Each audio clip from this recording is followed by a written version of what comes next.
तो hello everyone, आपका एक नई वीडियो में स्वागत करता हूं। तो भाई जितने भी जूनियर एनटीआर के फैंस हैं भाई, आप लोगों के लिए मैं एक से बढ़कर एक रिपोर्ट लेके आता ही रहता हूं। फिलहाल भाई जूनियर एनटीआर और प्रशांत नील की इस फिल्म से रिलेटेड एक पिक्चर सेट से भाई लीक हो गई है। और उस पिक्चर को देख के भाई साहब मैं देख के शॉक हो गया कि ये क्या बना रहे हैं भाई प्रशांत नील, और किस लेवल का यहाँ पे हमें मास सिनेमा प्रेजेंट करने वाले हैं प्रशांत नील। भाई देखो, प्रशांत नील और जूनियर एनटीआर की ये जोड़ी वो कमाल कर जाएगी जो अभी तक प्रशांत नील और यश, प्रशांत नील और प्रभास नहीं कर पाए। प्रशांत नील ने खुद कह दिया है कि ये मेरा ड्रीम प्रोजेक्ट है और मैं इस बार 1000 करोड़ सिनेमा दिखाऊंगा, और अगर नहीं दिखा पाया तो मेरा नाम बदल देना। मुझे ऐसा लग रहा है कि वो यही कहने वाले हैं बस कुछ ही दिनों में। देखो, मैंने आप लोगों को लास्ट टाइम क्या बताया था? मैंने आप लोगों को लास्ट टाइम बताया था कि इसकी शूटिंग हैदराबाद में चल रही है और हैदराबाद में इसके बड़े बड़े सेट लगाए जा रहे हैं जहां पे एक मास सीन शूट होंगे, यानी कि एक्शन सीन शूट हो रहे हैं इस टाइम पे हैदराबाद में, रामोजी फिल्म सिटी में। तो वहां से ये पिक्चर लीक हुई है। अब पिक्चर भी आप लोगों को अगर मुझे मौका लगा तो दिखाऊंगा, वरना भाई देखो कॉपीराइट वगैरह का इशू रहता है। फिलहाल देखो लीक हुआ है तो यहाँ पे बनता भी है थोड़ा बहुत बताने का।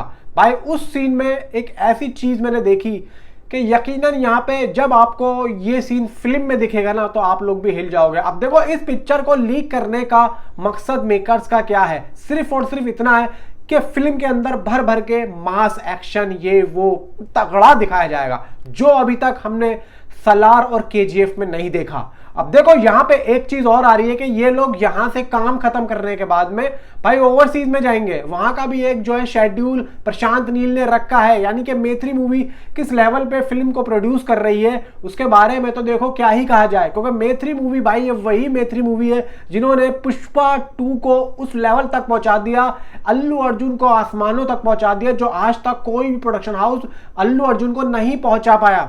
तो यहां पे आप देखो कि अल्लू अर्जुन को स्टार बना दिया, इतना बड़ा स्टार बना दिया, ग्लोबल लेवल पे स्टार बना दिया। तो भाई यहां पे तो जूनियर एनटीआर वैसे ही स्टार हैं। तो आप सोचो कि भाई पुष्पा से पहले अल्लू अर्जुन का इतना नाम नहीं था जितना अब है। तो आप सोचो कि भाई यहाँ पे तो जूनियर एनटीआर का ऑलरेडी नाम है ग्लोबली लेवल पे। आरआरआर के आने के बाद में जूनियर एनटीआर का नाम भाई साहब सुनहरे अक्षरों में लिखा जाने लगा। तो आप सोचो कि जब ये फिल्म उन लोगों तक जाएगी और उनको भी ये पता लगेगा कि भाई ये एक्टर ऑलरेडी आरआरआर में हमें देखने को मिला था, और भाई प्रशांत नील जैसे ट्रैक्टर के साथ में ये आदमी आ रहा है तो क्या करेगा? प्रशांत नील अपने दिमाग में इस बात को भी रख रहे हैं कि जूनियर एनटीआर की फैन फॉलोइंग इंडिया ही नहीं बल्कि ओवरसीज में ही बहुत तगड़ी है। तो इसी वजह से भाई साहब ये लोग ओवरसीज में भी एक बड़ा और तगड़ा शेड्यूल रखने वाले हैं जो कि इंटरनेशनल लेवल पे होगा, और ये लोग एक बहुत बड़ी दुनिया दिखाने वाले हैं इस फिल्म के अंदर। जैसे कि सलार और केजीएफ में हमने देखी थी, ठीक उसी तरीके से। तो जूनियर एनटीआर को किस तरीके से प्रेजेंट करना है वो यहाँ पे हमें देखने को मिलेगा। क्योंकि एक चीज तो यहाँ पे मैं कहना चाहूंगा भाई साहब, अयान मुखर्जी से कुछ सीखो, क्योंकि यहाँ पे प्रशांत नील किस तरीके से प्रेजेंट करेंगे जूनियर एनटीआर को, अगर अयान मुखर्जी उसका 25% भी अपनी इस फिल्म में रख देते तो मैं आप लोगों को लिख के दे रहा हूं कि भाई जूनियर एनटीआर का कैरेक्टर वो काम कर जाता है कि आप लोग सोचते रह जाते हैं कि भाई हिंदी बेल्ट में इस बंदे का डेब्यू हुआ था तो इस बंदे को किस तरीके से यहाँ पे प्रेजेंट किया था। बस यहाँ पे एक चीज की गलती यही हुई है, यहाँ पे डायरेक्शन, यहाँ पे ट्रीटमेंट वॉर 2 का उतना अच्छा नहीं रहा जितना हमने सोचा था। अब देख लेना एनटीआर नील यानी कि ड्रैगन का ये ट्रीटमेंट प्रशांत नील द्वारा जूनियर एनटीआर के लिए कितना ज्यादा बेनिफिट और कितना ज्यादा फायदेमंद होगा।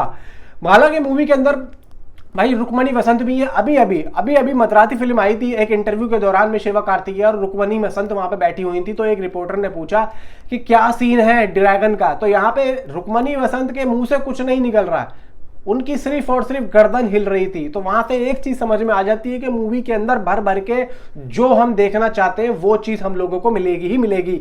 फिलहाल देखो, एक पिक जो आप आई है वो मैं नहीं दिखा सकता भाई, वो मैं नहीं दिखा सकता, मजबूरन मैं नहीं दिखा सकता। आप लोग अगर खुद देखना चाहें तो आप खुद जाके देख सकते हैं। बस मैंने आप लोगों को सिर्फ और सिर्फ उस लीक के बारे में बताया कि वो एक ऐसी लीक है जिसको देखने के बाद में मैं खुद भी शॉक हो गया हूं। भले ही कोई और आप लोगों को दिखा दे, लेकिन मैं भाई इस पे नहीं दिखा सकता क्योंकि कॉपीराइट का इशू रहता है। कभी मेकर्स ने हल्का सा भी कॉपीराइट मार दिया तो साला लेने के और देने पड़ जाएंगे। फिलहाल बस ये है कि आपको जो मैं कह रहा हूं उस बात पर आप ध्यान रखो, जूनियर एनटीआर इस बार फाड़ने वाले हैं। और तो और वॉर 2 की जो गलतियां अभी तक हमने देखी थी जूनियर एनटीआर के कैरेक्टर को लेकर, वो अब प्रशांत नील भर भर के यहाँ पे हमें उससे भी ज्यादा देने वाले हैं। तो भाई वीडियो को लाइक करें, चैनल को सब्सक्राइब करें। मिलता हूं आपसे अगली किसी वीडियो में, थैंक्स फॉर वॉचिंग।